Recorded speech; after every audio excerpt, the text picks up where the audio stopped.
Boa noite a todos, sejam muito bem-vindos na nossa segunda semana, né? Nossa segunda maratona de live. Boa noite, Silvia, você aqui, bom dia, boa noite, Tati, boa noite, Dani, boa noite. Boa noite a todos, todos sejam muito bem-vindos. Que Deus abençoe nossa noite, que Deus abençoe nossos 3 dias de muito reflexão, muita informação.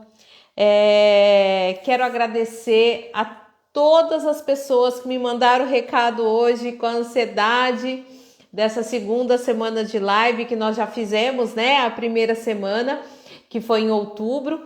Agora nós estamos já na segunda maratona de live sobre o transtorno de déficit de atenção, que nós estamos comemorando essa semana, né, da conscientização mundial sobre o transtorno de déficit de atenção. A importância dessa informação.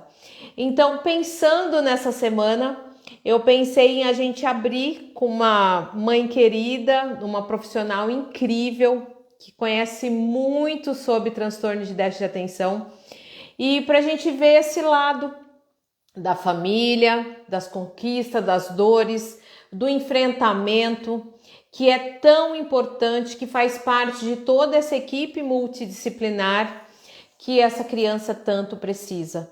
Então, assim, eu quero agradecer demais a todos vocês. Nossa, hoje eu recebi tanta mensagem, gente.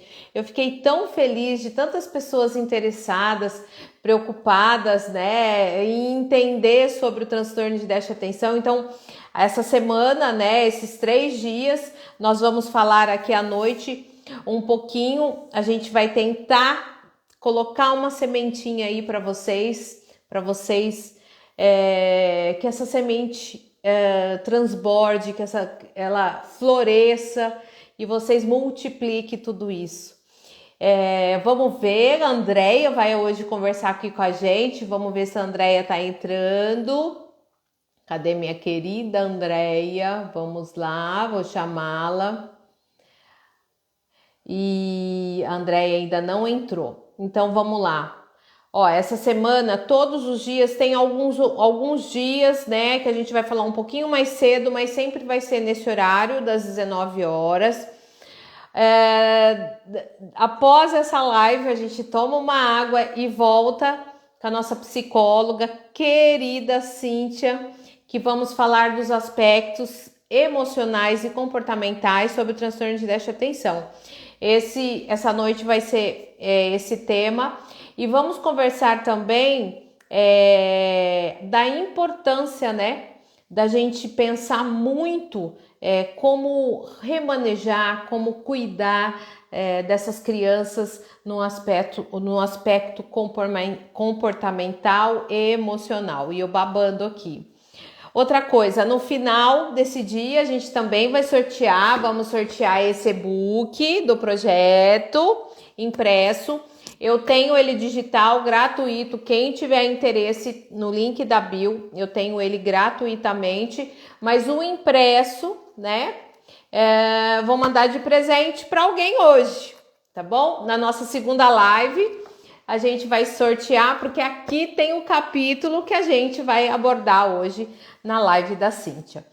Vamos ver se a nossa Andréia entrou. A nossa magnífica entrou, querida. Já estou mandando. Cris, obrigada. Sol, obrigada. Maria Eduarda, obrigada. Tati, obrigada. Maria Eduarda, querida. Muito obrigada por todo mundo aqui. Mandem aí o aviãozinho para as pessoas entrarem na nossa live. Fernandinha, querida. Adriele. Vamos ver se a nossa Andréia entrou. Andréia, já te mandei o convite. Olá, Miriam, querida, tudo bom? Gente, ó, para quem não me conhece, eu sou Samanta, né? Eu comecei a falar muito e sou idealizadora desse projeto. Tenho 2 filhos com transtorno de déficit de atenção e dislexia. Eu sou estudiosa na área de dislexia com comorbidade no transtorno de déficit de atenção e estamos aí, nosso projeto está à disposição de vocês, o que vocês precisam de informação, o que a gente também não sabe, a gente vai buscar e estamos aí à disposição. Eu já mandei, André, eu mandei para você. Vamos lá. Andréia. Nossa, quanta gente querida aqui, gente. Eu não vou falar muito nome, não, porque não vai dar para falar o nome de todo mundo, né? Nossa, que honra, que honra. Quanta gente maravilhosa aqui. Andréia. Agora chegou! Andréia, querida! Mas, Samanta, você tá Oi! muito elegante, Samanta, com essa luz roxa no fundo, tá demais. Deixa eu ver Você se eu consigo viu? Você me viu? melhorar um pouco aqui. Eu tenho um fundo branco, né? Aí sempre assim eu falo, gente, vamos pôr uma luz. Aí eu acabei pondo essa luz roxa para combinar. Eu amo roxo, né? Quase não Tá gosto. lindo. Eu tô caçando um filtro para ficar bonito igual você. Paciência que um Imagina, dia eu eu também já pus um acho. filtro, já pus um filtro aqui. Pronto. Andréia, querida, que honra você aqui com a gente. Imagina, imagina, a honra é minha, toda minha, toda minha. Não, é assim, gente, para quem não conhece, ela vai falar um pouquinho, né? Eu quero que ela fale bastante.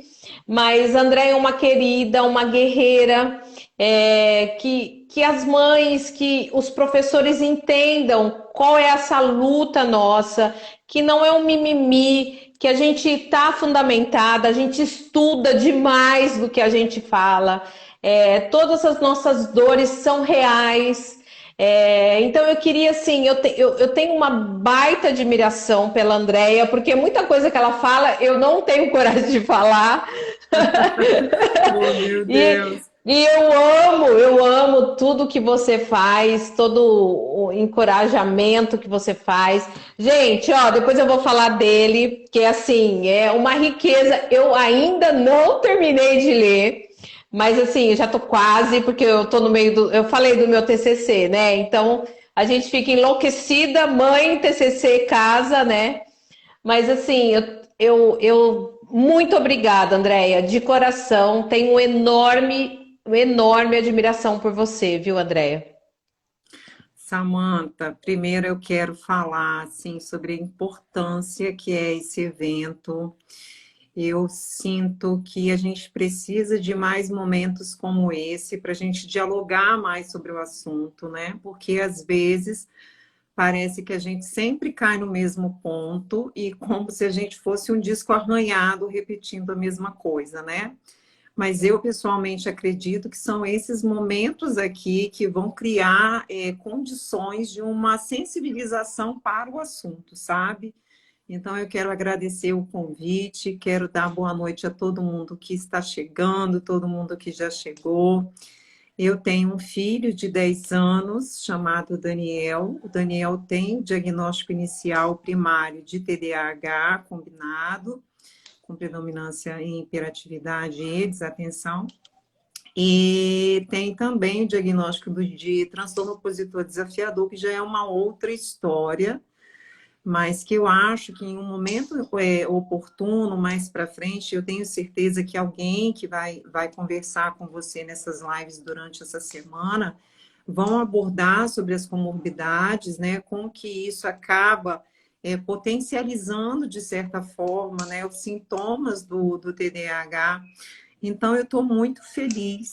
Estou vendo tanta gente chegando e eu espero que as pessoas permaneçam, porque nunca é demais a gente conversar sobre esse assunto, né?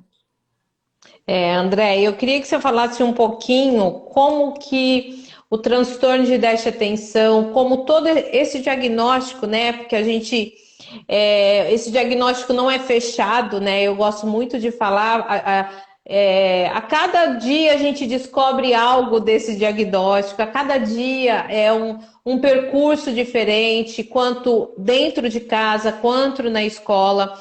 Então eu queria que você falasse um pouquinho como que ele chegou para você, esse diagnóstico, como você reagiu em cima de tudo isso.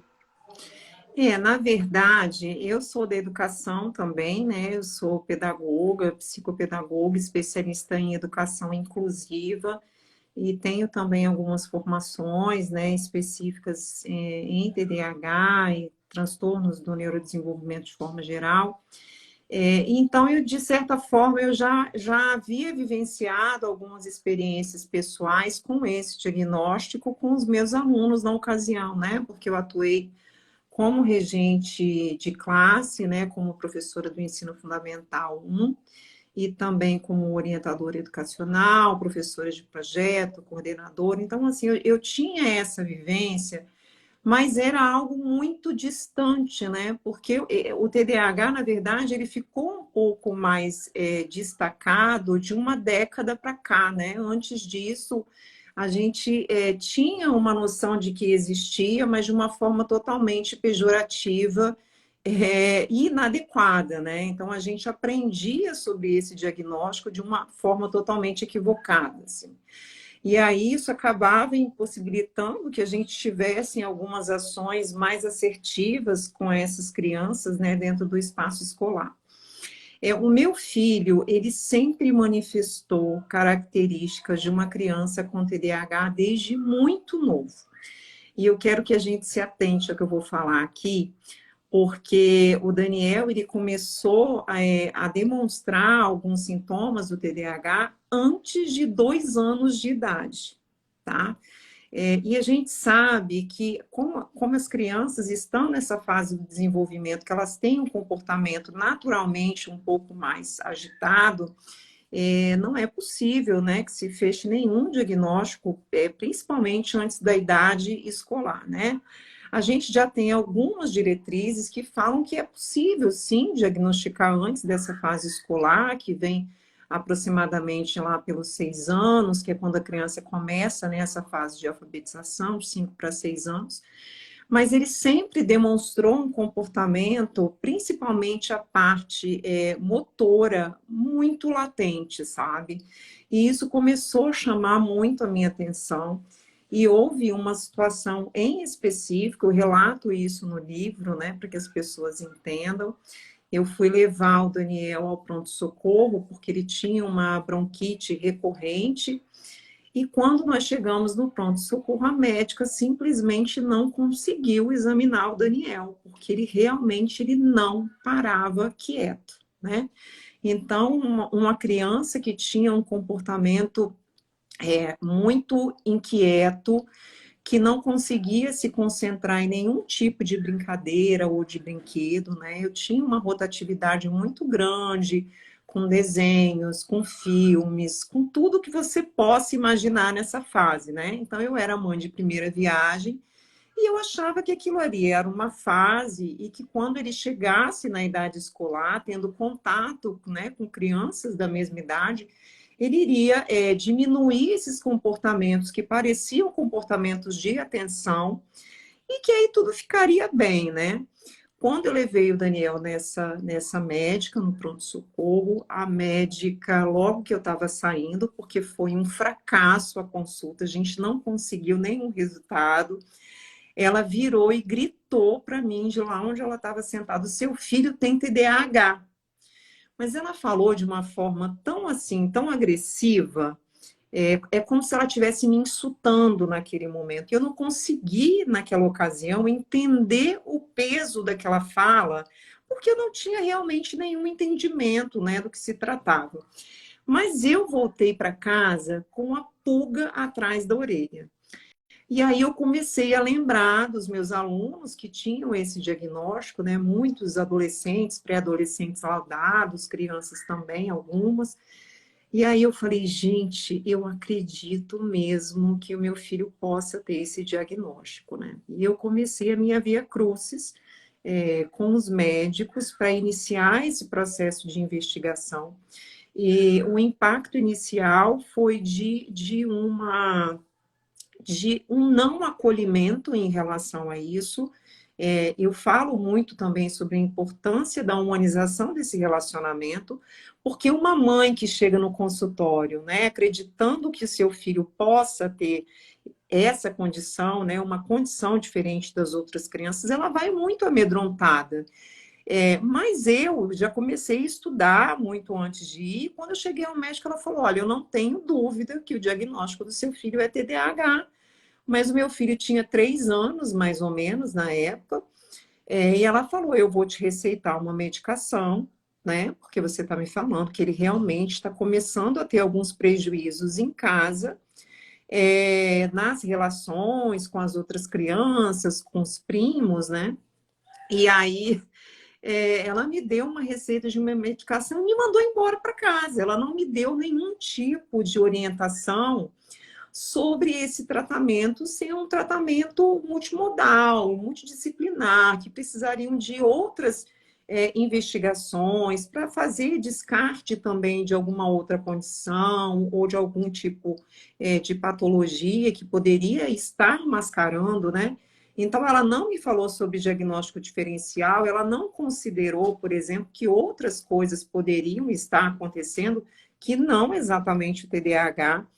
E eu vim para minha casa falando: Jesus, eu vou ter que medicar uma criança de 3 anos. E eu tinha tanto pânico assim da situação que estava sendo criada por conta do comportamento do Daniel, que só quem passa por isso vai entender o que eu vou falar agora. Como que pode uma criança, um toquinho de gente com 3 anos, conseguir desestabilizar uma mãe, né? Eu estava começando a entrar numa situação de instabilidade emocional. E nessa época eu busquei outras opiniões, também não muito bem sucedidas em relação a esse acolhimento. E o Daniel, a gente bateu o martelo depois da primeira avaliação neuropsicológica, bem mais à frente, quando ele já tinha uns 6 anos. E antes disso, nós já fechamos o diagnóstico de transtorno opositor desafiador, que foram sintomas que acabaram se sobressaindo de certa maneira por conta da impulsividade dele, que era uma criança muito impulsiva, e esse diagnóstico veio antes do TDAH. Eu confesso que eu fiquei muito aliviada quando eu soube do TDAH, porque a gente precisa esclarecer uma coisa: a gente tem muito a sensação de culpa, né? A gente carrega uma sensação muito profunda de culpa quando alguém fala, principalmente de um transtorno, que embora não tenha uma ligação unicamente com o comportamento, né? A gente tem outras questões envolvidas, mas quando se fala em comportamento, automaticamente se fala em quê? É a mãe que ensina o comportamento, é o pai que ensina o comportamento, então eu estou ensinando errado, tem alguma coisa errada, sabe? Então, para mim, foi um alívio muito grande eu constatar, na verdade, que todas as minhas desconfianças a respeito daquele comportamento, eles tinham um fundamento clínico, médico, né, que justificava o porquê que ele agia daquela maneira, né? Deixa eu beber uma água. Ô, Andréia, foi muito importante todo esse esclarecimento seu por uma questão que eu falo muito aqui, eu sempre falo, não é um médico, eu já fui criticada por isso, não é um médico que chega no diagnóstico. A gente precisa de muito mais olhares, a gente precisa de muito, e muito mais a fundo, até o olhar na família, da onde veio essa criança, né? Eu converso, eu faço muito palestra com professores, então eu sempre falo assim: professores, antes você tem que entender da onde veio o seu aluno.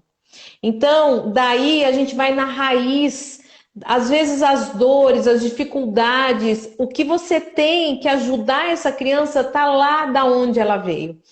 E não é bem fácil assim você chegar numa consulta, que isso acontece, Andréia. Olha, eu acho que eu tenho umas 400 famílias aí que pelo menos umas 200 já falaram isso. Eu fui no médico, o médico falou que meu filho tem transtorno de déficit de atenção, ele é hiperativo. É sempre assim. sabe? Eu fico assustada com tudo isso, porque não é bem assim, é uma coisa muito mais profunda. A gente tem que olhar muito mais para essa criança para entender o que está acontecendo, por que está acontecendo e como que a gente vai ajudar essa criança e essa família, que a mãe nasceu com culpa, né, Andréia? A gente Sim, já nasce sempre. com culpa. Aham. Então, eu até no seu livro, tem um aqui, até deixei marcado aqui. Você tem um capítulo que você fala assim: os sinais da exclusão. Esse capítulo me tocou tanto, tanto. Eu queria que você falasse um pouquinho também, após de todo esse diagnóstico, que eu falo que o diagnóstico ele veio me dar um caminho, mas ele me mostrou como esse mundo não é inclusivo. Ele me mostrou a minha maior dor, a minha dor não é o diagnóstico do meu filho, porque isso a gente sabe o caminho e vai tratar. É essa exclusão da sociedade. Então eu queria que você falasse um pouquinho, né, assim, despertar nas pessoas, despertar aqui nos nossos professores, nas nossas famílias, nos nossos profissionais, esse olhar que é tão importante, um olhar da família, que poucos dão valor, né? Olha, eu vou voltar numa coisa que eu falei aqui inicialmente, sabe? A gente está agora no mês de julho, comemorando, entre aspas, porque a gente não tem muito o que comemorar, na verdade, né? Existe um capítulo nesse livro que eu publiquei recentemente, onde eu falo que eu não acredito, na verdade, na conscientização, porque a conscientização é um processo interno, é de dentro para fora, e ninguém tem essa capacidade de conscientizar ninguém. Eu até sugiro que em outro momento a gente comece a falar mais sobre sensibilização do que propriamente sobre conscientização.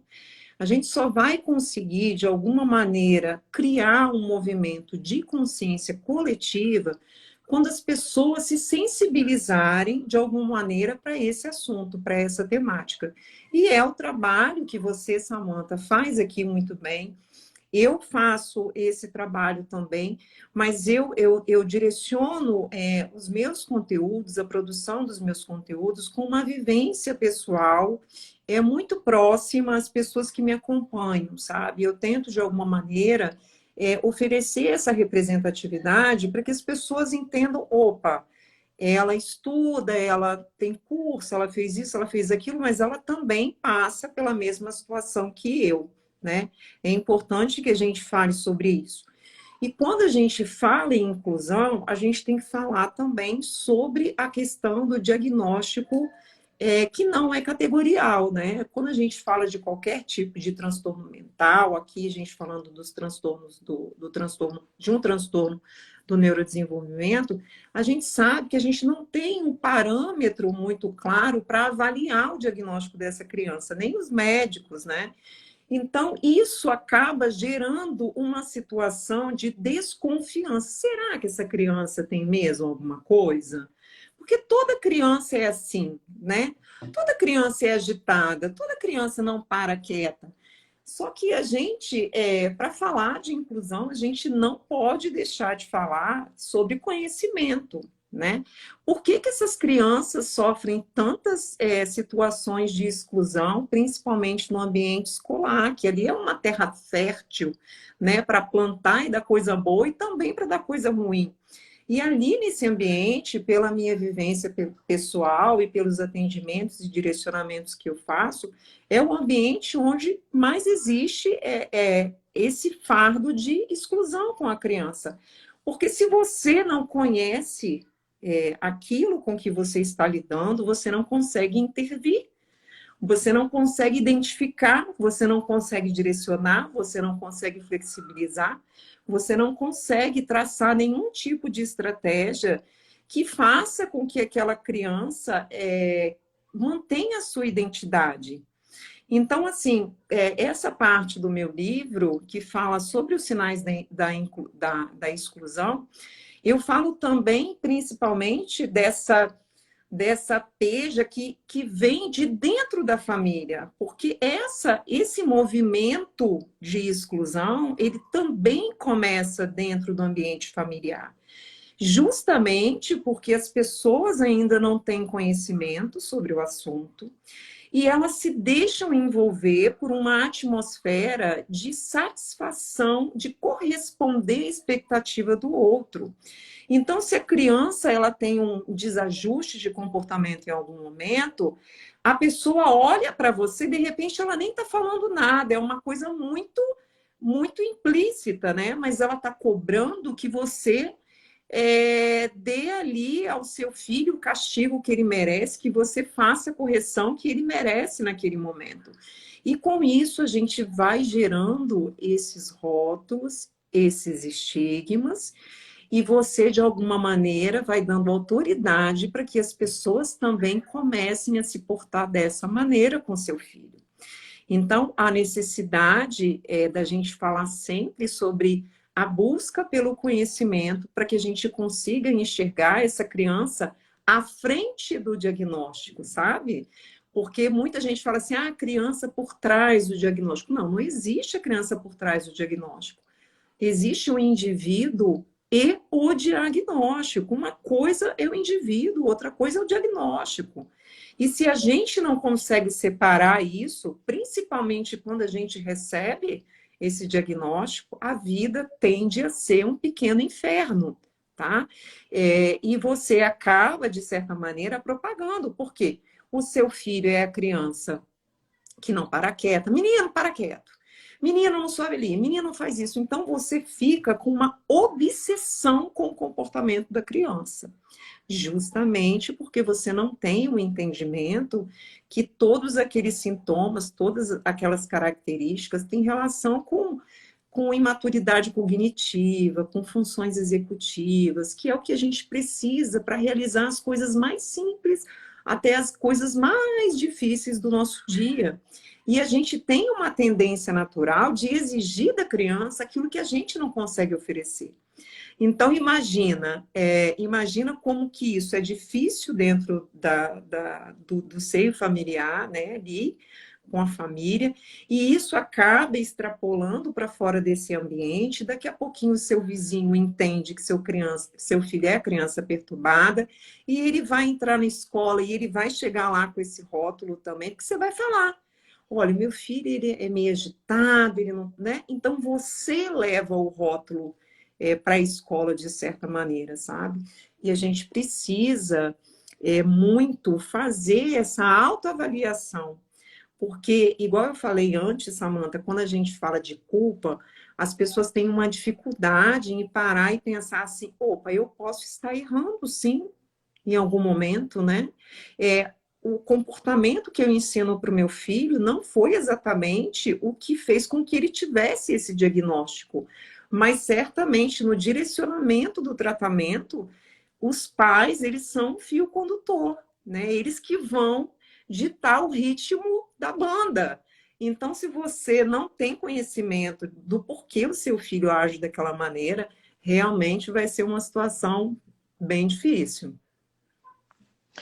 Ô, Andréia, nesse percurso, como que você vê, qual que é o seu olhar, que eu adoro as suas colocações, sobre a educação com os Ai, nossos filhos? olha, Samantha, primeiro eu quero falar para você o seguinte, eu só estou aqui porque, embora eu não tenha uma proximidade maior com você, eu te amo demais, eu amo o seu trabalho, e eu só estou aqui exatamente por isso, porque eu estou passando uma situação pessoal muito difícil, que tem relação exatamente com esse movimento de exclusão, tá? Mas eu não quero me apegar à minha situação pessoal, mas eu quero dizer o seguinte: quando a gente fala de escola, eu lembro imediatamente das barreiras atitudinais. Quando a gente fala em barreiras atitudinais, a gente tem uma tendência a pensar na Lei Brasileira de Inclusão, né? Porque as barreiras atitudinais estão lá presentes nessa lei. Infelizmente, nós que temos crianças com esse diagnóstico de TDAH, nós não somos contemplados como público-alvo da educação especial. Então, nossos filhos, eles são alunos da educação inclusiva, eles necessitam de todo esse suporte, mas eles não têm esse amparo legal como os alunos que estão englobados na Lei Brasileira de Inclusão. Mas eu queria deixar aqui uma reflexão para todo mundo em relação a isso, né? Quando a gente fala em barreiras atitudinais, a gente fala das dificuldades que são colocadas no trajeto escolar dessa criança para que ela não consiga manter a sua identidade apesar do seu diagnóstico. Então, a criança, por conta dessas barreiras, porque não existe, de fato, estratégias que possibilitem que essa criança avance, como todas as outras, e aí, cada vez mais vai se criando uma muralha, né, para que isso realmente aconteça. As adaptações curriculares, elas não são respeitadas, elas não são feitas, não existe flexibilização, não existe critérios de avaliação diferenciados, tempo diferenciado, organização no próprio espaço onde a criança está inserida ali dentro da escola, deixar essa criança longe da porta, longe da janela, fazer com que a sala não tenha tantos elementos distratores, né? Porque a criança com TDAH, ela perde a sua concentração muito rapidamente, né? Então, quando esses cuidados que são necessários para que essa criança alcance um nível de equidade em relação às outras, são barreiras atitudinais. Né? Então, existem muitas barreiras atitudinais quando a gente fala também das crianças com TDAH. E a gente tem ainda uma questão eu vejo muito mais grave, que é a questão da lei. Né? A gente teve uma lei federal que foi aprovada, né, o ano passado. Essa lei foi muito esperada, mas, infelizmente, eu não sei, Samanta, qual é o seu posicionamento em relação a essa lei. Essa lei, ela acabou dando elementos para que os municípios, os gestores, né, tivessem uma interpretação muito subjetiva do que eles entendem, por exemplo, como acompanhamento integral desse aluno. Então, tem escola que vai entender que esse aluno precisa de A, B, C, D, E. Tem escola que vai entender que ele só precisa de A e B. E tem escola que vai entender que só A está muito bem, né? A gente está fazendo o suficiente para essa criança. Então, quando a gente tem algumas normativas que não oferecem diretrizes claras, a gente fica empacado no meio do caminho. E qual é a reprodução de fala das escolas o tempo todo? Olha, essas crianças não são público-alvo da educação, mas nós estamos aqui oferecendo a elas o que é possível. E inclusão não é favor, né? A gente não está falando de favor, nós não estamos falando de migalhas pedagógicas, né? A gente não precisa de migalhas pedagógicas, a gente precisa que essas crianças tenham garantia de direito. E isso independe de uma lei específica para o TDAH. E eu penso que a escola realmente inclusiva é aquela que não precisa de uma lei para fazer com que a inclusão realmente aconteça, porque ela entende que aquela criança tem um tempo diferente das outras. Vão ser precisas estratégias diversificadas para que ela consiga também caminhar com as outras crianças, né? Então, assim, é uma situação, viu? Eu quero, assim, em primeiro lugar, mães que não acompanham a Andréia, acompanhem, conheçam a história, eu sei a história que ela está passando, é, assim, um absurdo.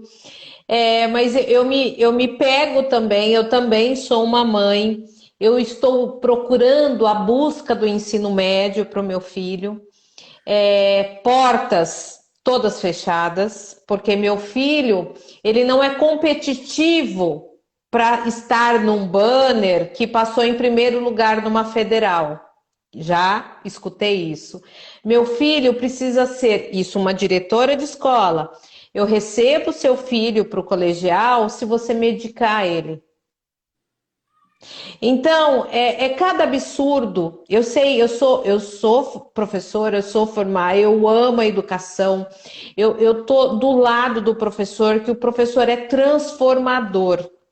Só que é tanta barreira como mãe, é cada absurdo, porque eu sempre imaginei que eu ia ensinar a sociedade, o meu filho, como é a sociedade, como é o mundo, mas eu tenho que ensinar o mundo como é meu filho. Então, assim, são absurdos decorrentes que isso tá vindo lá do segundo, primeiro ano, eu tô chegando no primeiro colegial.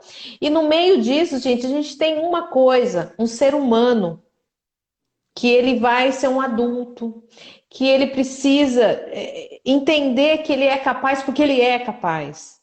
Ele só funciona diferente. Então eu quero assim, com o coração assim muito apertado, dizer para vocês, professores, entendam um pouquinho essas mães que batem lá na porta, estão lá atrás. Essa dor que a gente sente é uma dor. É uma ferida aberta que todo começo de ano é cutucada. Todo começo de ano é cutucada. Cada professor que muda, essa ferida está sendo cutucada. Porque a gente está lá, e a gente está lá, a gente está levando as nossas vidas, o nosso coração está lá. Então, assim, a primeira coisa que eu pensei nessa maratona de live foi trazer você, porque assim, você tem mostra, porque não adianta eu vir aqui, eu sei que tá cheio de congresso internacional, congresso disso. Gente, a gente pesquisa, a gente precisa estudar, precisa, mas a gente tem que entender a parte humana. E a gente não precisa de laudo para fazer adaptação escolar, gente. O que é o laudo? O laudo, ele agrega a educação. É isso só que as pessoas têm que entender. E a partir daí, todos nós estamos na educação. Não precisa dizer que meu filho tem transtorno de déficit de atenção, ou tem dislexia, ou tem isso, ou tem aquilo.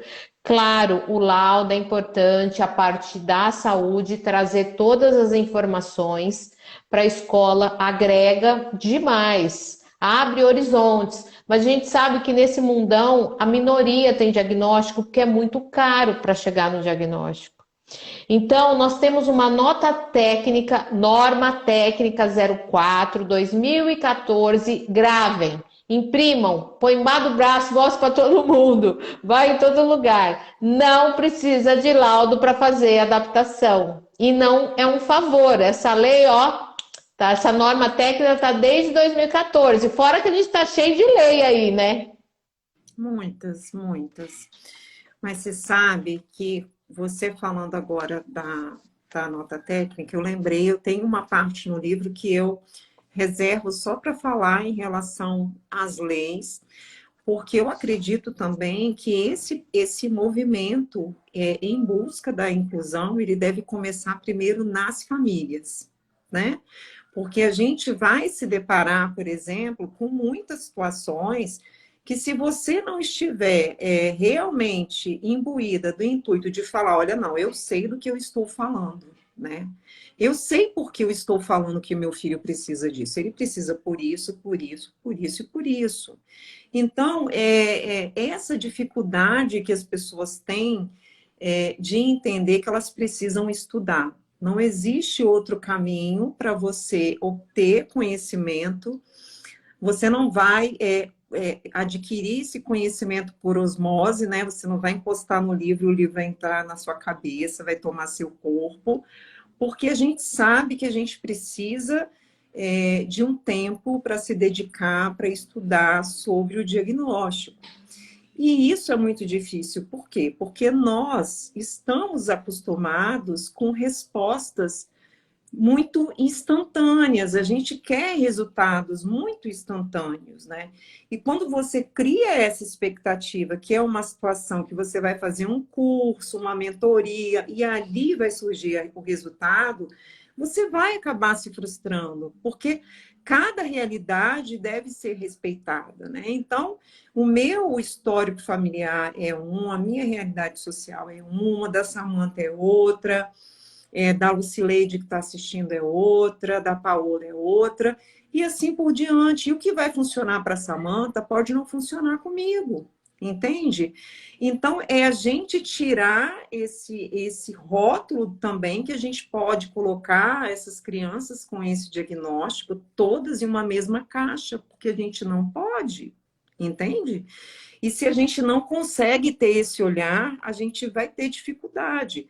Agora, em relação à escola, eu tenho uma constatação assim na prática, e eu falo até na minha época, né, da graduação, quando eu fiz a graduação, eu não tinha nenhum conhecimento sobre educação especial, educação inclusiva, né? Os discursos eram muito rasos, muito superficiais. Alguma coisa avançou, principalmente por conta dessa movimentação dos indivíduos com autismo, né? E isso acabou ficando um pouco mais evidente e forçando as pessoas, de certa maneira, a buscar essa informação. Mas eu fui recentemente a uma faculdade aqui apresentar meu livro para os graduandos lá de pedagogia, e eu fiquei assustada, né? Porque eles não sabem do que se trata, entende? Então, quando você fala assim, adaptar um conteúdo não precisa de laudo, mas você precisa saber adaptar um conteúdo. Você precisa entender que adaptar um conteúdo não é fazer um conteúdo, uma atividade unificada para todas as crianças. Então, você precisa fazer uma avaliação diagnóstico com essa criança, você precisa saber em que pele está, o que ela domina, qual é a facilidade dela, o que ela precisa ainda alcançar, como que a gente pode alcançar. E aí você vai adaptar essas atividades de acordo com os conteúdos da série correspondente. E eu te digo, Samantha, tem muito professor que não sabe fazer isso. Professores com 30, 40 anos de magistério. E isso me mostra que existe uma grande irresponsabilidade de todas as instituições de ensino, tanto as privadas quanto as públicas, né? Os municípios e estados, em relação à capacitação desses funcionários. Entende? Então, o professor, às vezes, ele não faz porque ele não sabe fazer. Ele faz alguma coisa, ele entende que aquilo ali é uma adaptação curricular e não é. Entende a dificuldade que é? Andréia, eu tô saindo da minha segunda formação, né? Eu fiz pedagogia agora para entender tudo isso. Eu não me conformava, porque assim, eu converso com muito professor, né? E eu tenho muitos professores parceiros que falam, ó, eu não sei, você pode me ajudar? Que eu sou apaixonada para quem pede ajuda, porque é assim que a gente vai aprendendo um com o outro, né? Ninguém sabe tudo, só que a pedagogia, infelizmente, as universidades, é um parágrafo. O que é transtorno de déficit de atenção e o que é dislexia, o que é autismo, é um parágrafo. Eu guardei esse meu livro, eu imprimi, porque era digital que me enviaram. Eu imprimi porque eu fiquei assim, eu não me conformo que essa pedagoga está saindo assim da faculdade. Então, eu acho que as coisas é tão mais embaixo, né? A educação a gente tinha que pensar tão mais afim e parar com essa balela de... É tão bonito falar que a escola é inclusiva e não é nada, né? É a minoria que é inclusiva. Inclusive é fazer adaptações, é assim, muita gente, vi que tem muita gente escrevendo aqui, o que é adaptação? Eu preciso... Gente, adaptação, ela não é não é manual, né? Não tem um manual de adaptação. Você tem que conhecer, saber a dificuldade que essa criança precisa ser trabalhada e exaltar as habilidades. Porque todo mundo só fala em dificuldade, mas essa criança que é arteira, que corre, que briga, que de repente tá dando algum sinal de bater no amiguinho, por que tá batendo? Você tem que saber o porquê de tudo isso. A partir daí, vamos ver as habilidades, porque essa criança tá cheia de habilidades. Né? Outra coisa que eu vi também aqui nos comentários, Déia, sobre o laudo. Realmente o laudo é importantíssimo para a gente entender melhor o que a saúde está nos trazendo, porque eles são capacitados a isso. Mas, infelizmente, não são todas as crianças que conseguem chegar num laudo, porque é caro. É muito caro, e o SUS está aí, ele não ajuda em nada. E claro, o laudo ajuda a escola a engolir nossos filhos, não fazer adaptação para os nossos filhos. Olha, você sabe que tem, nas pesquisas mais recentes, elas falam sobre a prevalência do TDAH nas crianças, né, em fase escolar, e essa quantidade de crianças é muito maior do que as crianças com diagnóstico de autismo, por exemplo. Só que a gente também tem esse recorte que você falou agora, que são dessas mães, desses pais, desses cuidadores que não conseguem alcançar o diagnóstico da criança. Então, eu fiquei muito feliz porque agora a gente foi aprovado para o censo em relação à dislexia, TDAH, a gente vai ter dados mais específicos em relação a isso e reais, né? A gente precisa o tempo todo estar provando que a gente existe, né? Meu filho existe, o seu filho existe, ele está aqui, ó, ele tem o diagnóstico e está tudo certo. Porque o que acontece? O laudo, ele serve para dar um direcionamento, mas, ao mesmo tempo, se você não consegue se valer desse laudo para que você oportunize estratégias de melhoria para essa criança, para esse aluno, o laudo ele não tem valor. Então, a escola, muitas vezes, ela se prende nesse ofício de cobrar o laudo da mãe, como se quando aquele laudo chegasse, a solução estivesse realmente resolvida. E a gente sabe que não é por aí. E a gente precisa também falar de uma outra vertente aqui do TDAH, né?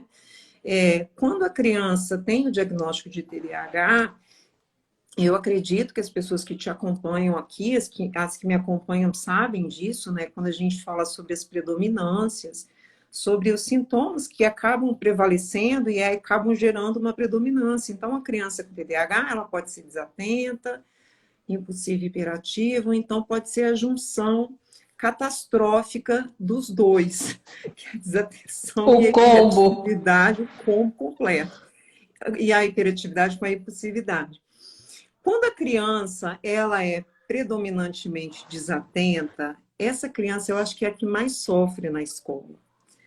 Porque é aquela criança que vai passar como uma criança preguiçosa, como uma criança desleixada, como uma criança desinteressada, como uma criança apática, como uma criança que não quer nada.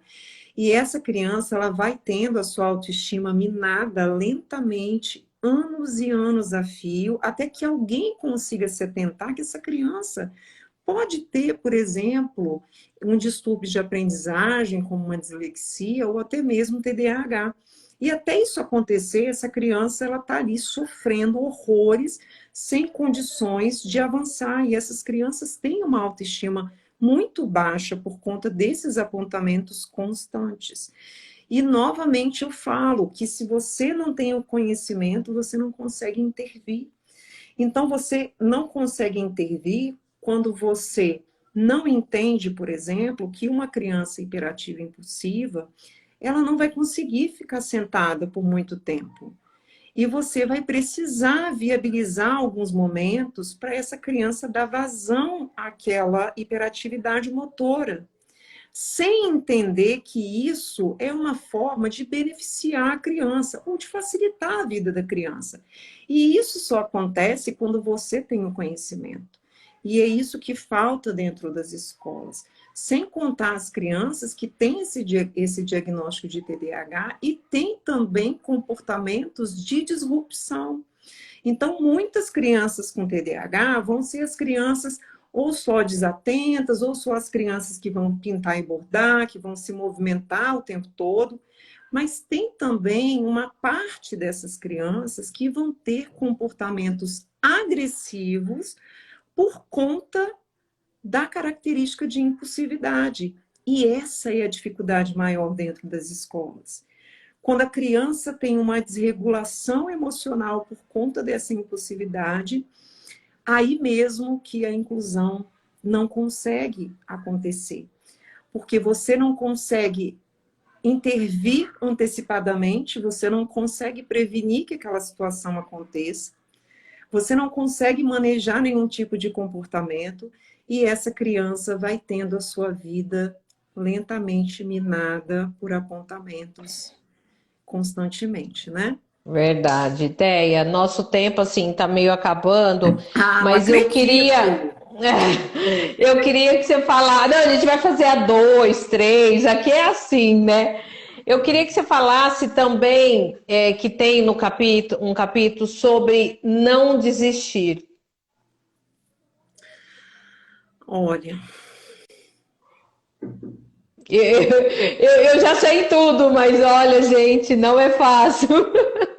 olha, eu acho que quando você desiste, eu acho que quando você tem informação a respeito do assunto, você muda totalmente o seu olhar para a criança e para o diagnóstico, né?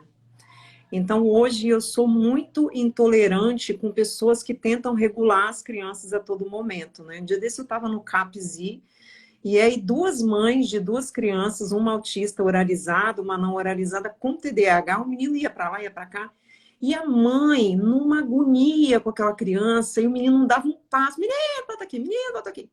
Então, quando você tem esse entendimento, você é modificado, assim, sabe? A sua vida é modificada. Não que você não vá ter momentos que você sinta vontade de se jogar da escada, se jogar da janela, entende?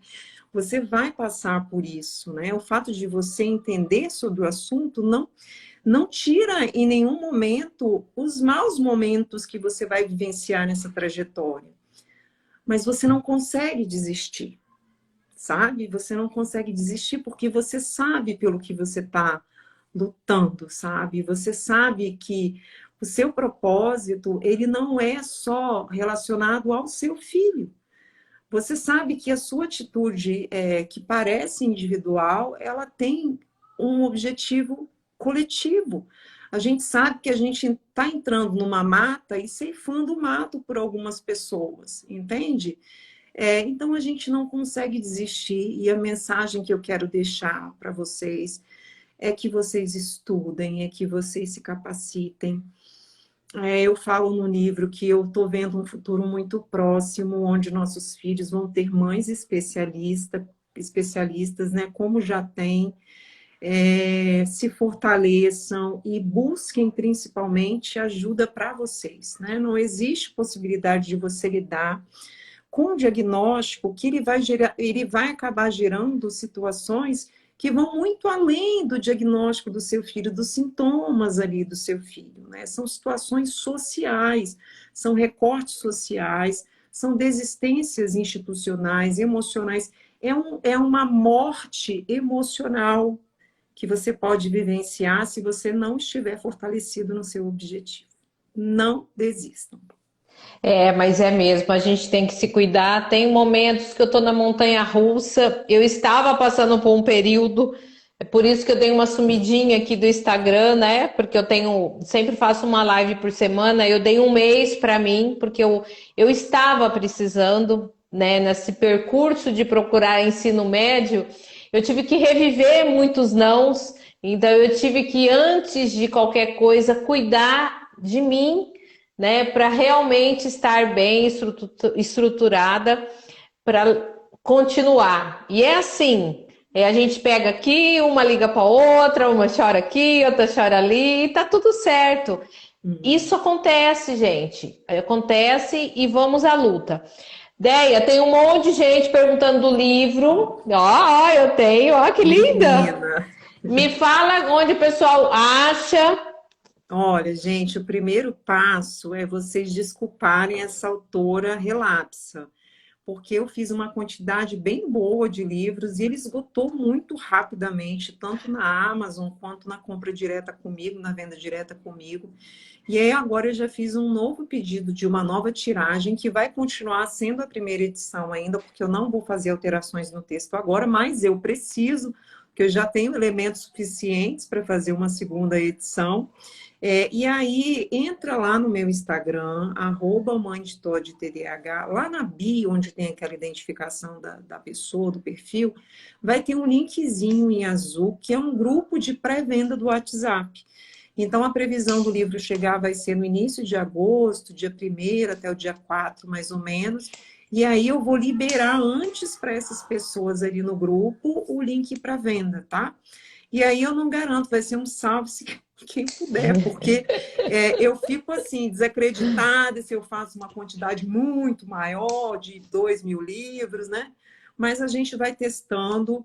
E eu estou muito feliz, Samanta. Gostei muito de ter esse momento com você. Que pena que a gente não teve esse momento antes, É mas verdade. eu tenho certeza que a gente vai ter outras oportunidades. Eu sou brava, as pessoas têm uma impressão muito ruim a meu respeito. Elas acham que eu sou barraqueira, e eu sou mesmo.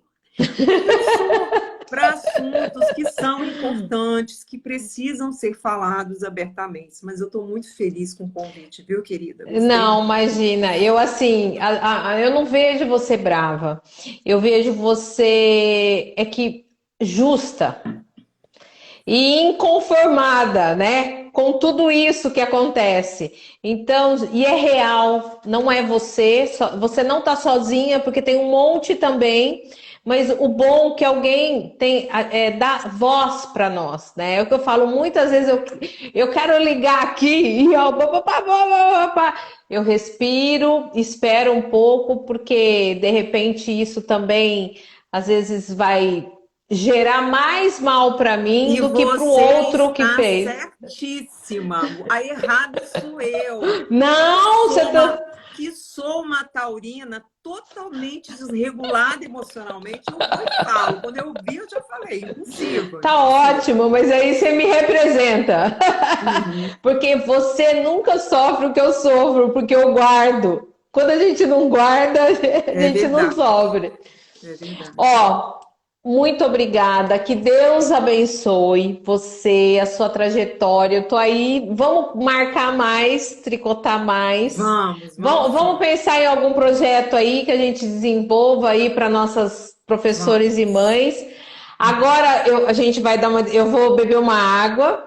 Aí agora a gente vai vir com um assunto com uma psicóloga querida. Você conhece a Cíntia Catelã? Não conheço. Ai, De conhece, nome assim, é. não, mas de repente eu já vi, né, em É algum uma lugar. querida. Pessoal, vai beber água, volta aí, clica aí que vai estar ao vivo. A gente vai falar de comportamento, que é o tal comportamento que as escolas falam, né? E você vai ver que doçura de pessoa, né? Vai falar com a gente e super capaz. E os aspectos emocionais que tem tudo a ver com o comportamento. Então a gente vai Gente, falar disso hoje. foca nessa live, foca nessa conversa a seguir, porque o mal do século é não trabalhar comportamento adequadamente, tá? Exatamente. Foca aí, eu vou E o continuar nosso assistindo. também, né? O nosso Não é também, só da principalmente. criança. Deus abençoe. Pessoal, bebe água e volta, hein? Deus Beijo, abençoe. amor. Beijo. Obrigada, gente. Beijo. Tchau. Tchau.